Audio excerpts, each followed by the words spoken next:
सुप्रभात। मैं जगेंद्र राणा। आज की हमारी आध्यात्मिक चर्चा का विषय है जाहि विधि राखेरा। जाहि विधि राखेरा। संत महात्मा भगवान पर ही निर्भर रहते हैं। संत भगवान से अपना अलग अस्तित्व नहीं मानते, इसलिए उनमें स्वार्थ की गंध भी नहीं रहती। भगवान से अलग उनकी कोई इच्छा नहीं। बस स्वाभाविक ही भगवान की इच्छा में अपनी इच्छा, उनकी रुचि में अपनी रुचि मिलाई रहती है। अतः उनके हरेक विधान में परम संतुष्ट रहती है। कहा है कि जाहि विधि राखे राम ताहि विधि रही। तो संत महात्मा अपने जीवन में अक्षरशः इसको चरितार्थ कर लेती और इस प्रकार भगवान के विधानानुसार रहने में भी बड़े प्रसन्न होते हैं। हम लोग भी भगवान के विधानानुसार ही रहते हैं, क्योंकि भगवान की इच्छा के विरुद्ध एक पत्ता भी नहीं हिलता और उसमें हमारी प्रसन्नता नहीं होती। हमें बाध्य होकर रहना पड़ता है। यदि हम में मन इंद्रियों के प्रतिकूल भगवान विधान को बदलने की शक्ति सामर्थ्य होती तो हम उसे अपने अनुकूल बना लेते, परंतु क्या करें, हमारा बस नहीं चलता। तो भी शक्ति सामर्थ्य ना रहने पर भी उससे बचने का सफल प्रयत्न तो निरंतर करते ही रहती। पर संत में ऐसी बात नहीं है। संत के मन में भगवान के विधानानुसार बरतने में कुछ भी विचार नहीं होता। प्रत्युत भगवान के विधान के अनुसार प्राप्त परिस्थिति उसके लिए अनुकूल से अनुकूल प्रतीत होती है तथा उसके हृदय में सदा सर्वदा भगवान के विराजमान रहने के कारण उस पर प्रतिकूलता का कोई असर नहीं होता है। भगवान स्वयं कहते हैं, समोहम सर्वभूतेषु न मे दुष्योस्ति न प्रिय ये भजन्ति तु मां भक्त्या मयि ते तेषु चाप्यहम्। कि अर्जुन, मैं सब भूतों में संभाव से व्यापक हूँ। ना कोई मेरा प्रिय है ना अप्रिय है, परंतु जो मुझको प्रेम से भजते हैं वे मुझ में हैं और मैं भी उनमें प्रत्यक्ष प्रकट हूँ। विचार कर देखें हैं तो ये बात ठीक से समझ में आता है। जैसे एक अच्छा मकान है, उसमें किसी का कब्जा दखल नहीं, मतलब अच्छे पुरुष को उसमें रहने से स्वाभाविक प्रसन्नता होगी। इसी प्रकार संत महात्मा के अहंता ममता से रहित निर्मल अंतःकरण में भगवान प्रकट रूप से रहकर बड़े प्रसन्न होते हैं, क्योंकि वहाँ उनके रहने में किसी प्रकार का प्रतिबंध नहीं लगता, तो विघ्न नहीं होता। भगवान ऐसे घर में बड़े निसंकोच भाव से रहते हैं। श्री रामचरित रामायण में वाल्मीकि जी ने कहा है कि जाहि न चाहिए कबहु कुछ तुम सन सहज सनेहु वसव निरंतर तासुमन सो रावर निज गेहु। इसी प्रकार संत के हृदय में भगवान का वास होने से वह जो कार्य करता है वो भी भगवान ही करते हैं। वह जो भी सोचता है वो भगवान ही सोचते हैं। ये कथन सर्वथा सत्य है, क्योंकि संत और भगवान के विषय में 3 प्रकार की बातें मिलती हैं। पहली चीज़ तो है कि दोनों में कोई अंतर नहीं होता। संत भगवंत अंतर निरंतर नहीं, किमपि मति मलिन के दास तुलसी।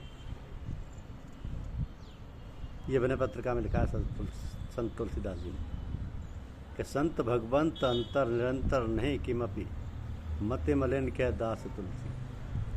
संत भगवान और भगवान ही संत हैं, अर्थात संतों का भगवान के अतिरिक्त कोई पृथक अस्तित्व नहीं रहता, केवल भगवान ही रह जाते हैं। किसी ने कहा भी है कि ढूंढा सब जहां में पाया पता तेरा नहीं।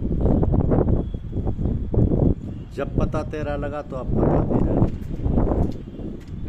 ढूंढा सब जहां में पाया पता तेरा नहीं, और जब पता तेरा लगा तो अब पता मेरा नहीं।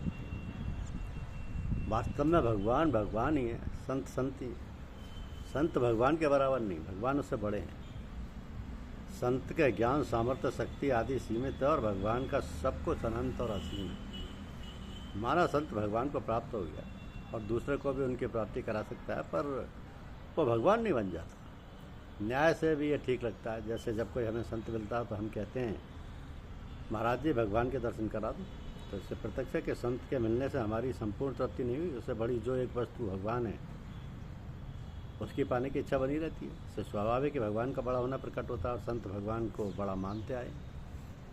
संत भगवान से बढ़कर है। गोस्वामी ये तुलसीदास जी ये कहते हैं कि संत भगवान से बढ़कर। कैसे? कि राम सिंधु धन सज्जन धीरा चंदन तर हर संत समीरा, मोरे मन प्रभु अस विश्वासा, राम ते अधिक राम कर दासा। श्री भगवान ने भी दुर्वासा से कहा है कि एम भक्त पराधीनो वा स्वतंत्र विध्वज, साधु भृगस्ते हृदय भक्तेर भक्त जनप्रिय। यानी संतों ने तो भगवान को बड़ा बतलाया और भगवान संतों को बड़ा बतलाते, परंतु संतों को भगवान और संत दोनों ही बड़ा बतलाते। भगवान ने कहीं भी अपने को संत से बड़ा बतलाया हो ऐसा देखने में नहीं आया। इस दृष्टि से भी बड़े संती, इस दृष्टि से भी बड़े हुए संती। और हम यदि अपने लाभ के लिए विचार करते हैं तो भी संति बड़े, क्योंकि परमात्मा के सच्चिदानंद रूप में जीव मात्र के हृदय में रहते हुए भी संत कृपा और सत्संग के बिना भगवान के उस परम आनंदमय स्वरूप के अनुभव से वंचित रहकर जीव दुखी रहती। भगवत स्वरूप का अनुभव तो भगवत भक्ति से ही होता है और वो मिलती है संत कृपा तथा सत्संग से। भगत तात अनुपम सुख मूला, मिलई जहोई संत अनुकूला, भगत स्वतंत्र सकल गुण खानी, बिन सत्संग न पावई प्राणी। तो हमारे लिए तो संत ही बड़े हुए, भगवत कृपा से प्राप्त हुए। मानव देह का फल मनुष्य के कर्म एवं साधन के अनुसार स्वर्ग नरक अथवा मोक्ष सभी हो सकता है, किंतु संतों की कृपा से प्राप्त हुए सत्संग का फल केवल परम पद ही प्राप्त होता है। तो भगवान तो दुष्टों का उद्धार करते हैं उनका विनाश करके, और संत दुष्टों का उद्धार करते हैं उनकी वृत्तियों को सुधार करके। भगवान अपने बनाए हुए कानून में बंधे हुए हैं, परंतु संतों में दया आ जाती है। इस प्रकार भी संत भगवान से बड़े। भगवान सब जगह मिल सकते हैं पर संत कहीं कहीं अतव्य भगवान से दुर्लभ कि हर दुर्लभ नहीं जगत में हरिजन दुर्लभ हो। हरिहरिया सब जग मिले, हरजन कहे को, हरजन एक होए। हमारा उद्धार करने में तो संत ही बड़े हुए, अतएव हम उन्हीं को बड़ा मानना चाहिए। तात्विक दृष्टि से देखें तो संत और भगवान दोनों एक ही, क्योंकि संत भगवान से पृथक अपनी आसक्ति, ममता, रुचि आदि नहीं रखते, तो वे भगवत स्वरूप हैं। भक्ति भक्त भगवंत गुरु चतुर नाम बपु एक, इनके पद बंधन कियो नासत विज्ञान एक। अब प्रश्न उठता है कि संतों का सेवन किस प्रकार किया जाए।